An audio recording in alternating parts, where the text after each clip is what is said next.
iyadoo muddooyinkii ugu dambeysay madaxda dawladda ku-meel gaarka ee Soomaaliya ay wadeen qorshe dadka shacabka ah ee u badan barakacayaasha looga saarayo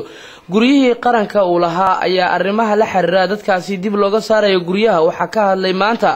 mudanayaal ka tirsan baarlamaanka dawladda ku-meel gaarka ee Soomaaliya oo shir jiraa'id ku qabtay magaalada Muqdisho kadib kulan ay yeesheen xildhibaanadan ayaa waxa ay sheegeen in madaxda dawladda oo ugu horeeyo madaxweyne Shariif Sheekh Axmed ay gudaha magaalada Muqdisho ka bilaabeen barakicin shacabka ah sida uu yiri waxaana xildhibaan Maxamed Xuseen Siciid Foodiyar oo kamid ah wasiiradii hore ee xukuumadii Umar Cabdirashiid uu sheegay in madaxda dawladda ku-meel gaarka ee Soomaaliya ciidamadii lagu talagalay sida uu yiri in cadawga difaacaan lagu saarayo dadka shacabka ee degan guryaha dawladda kuwaasoo dib u dejin aan loo sameyn arintaas oo ku tilmaamay inay tahay xadgudub madaxda dawladda ay geysanayaan dadkii sidoo u dhamaa waa la barakiciyay waxa ogtihiin dadkii laga soo horjeeday inay soo galeen waddanka xoog u soo galeen arinta daraaddeed dadka kicinayana mas'uuliyiintii u sareeyay qaranka waxa weeyaan dadka barakaca magaalada Muqdisho gudaheeda ku meehanaabay ee aan waxay cunaan haysan ee meel ay galaan aan haysan ee gaboodkii laga soo saaray mas'uul waxa ka madaxweyne asaga amarka bixiyay asaga ciidamadii loogu talagalay cadawga inay difaacaan dadka masaakiinta ku muquuliyay waxaanu leenahay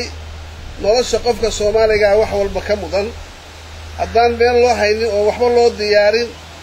oo waxa soo hay'adooda waddanka maraya xataa mid gula loo xudxudin oo loo dadka meel dejiyo ama waxay gabood ka dhigtaan siiya waxaanu aragnaa arrintaas inuu campaign yahay campaign-ka noocaasana madax lagu noqdo waxaanu leenahay marka waa in la joojiyaa barakaca gudaha dalka lagu sameynayo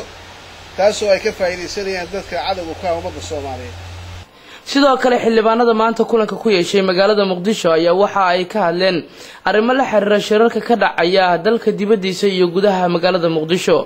xildhibaan Food Cade oo ugu horeyntii soo hadal qaaday shirka magaalada London ka furmaya ayaa waxa uu sheegay in xildhibaanadan ay ka aaminsan yihiin shirkaasi inuu yahay mid lagu jahwareerinayo ummadda Soomaaliyeed isla markaana lagu afduubanayo masiirka ummadda ay lahayd waxaana uu sheegay in shirkaasi loo baahan yahay in laga hortago oo ay ka hortagaan dadka ku dhaqan Ingiriiska ee Soomaalida kuwaas oo ugu baaqay in ay qabanqaabiyaan dibadbaxyo ka dhana shirkaasi maadaama sida uu yiri in shirkaasi uu ummadda Soomaaliyeed dib u dhac ku yahay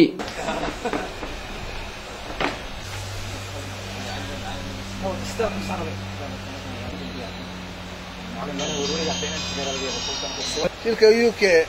afar qof iyo saddex qof masiirka ummadda ma afduubi karaan dawladda federaalka meel gaarka dadka shirka ka qayb galay ciiday matalaan ma jirto waxa ay matalaan ma jirto ummadana waa maqlayseen cid ay matalaan ma jirto wax wada tashi oo ay ummadda la yeesheen ma jirto waxaan leenahay shacbiga UK jooga ee xogogaalka waa inay arrintaas diidaan oo mudaharaad ka dhigaan dadkaasi inaanay cidna matalin ay shakhsiyadooda oo kaliya ku socdaan wax wada tashiina ummadda aanay la sameyn sida dadkeed codkooda kaliya ku hadli karaan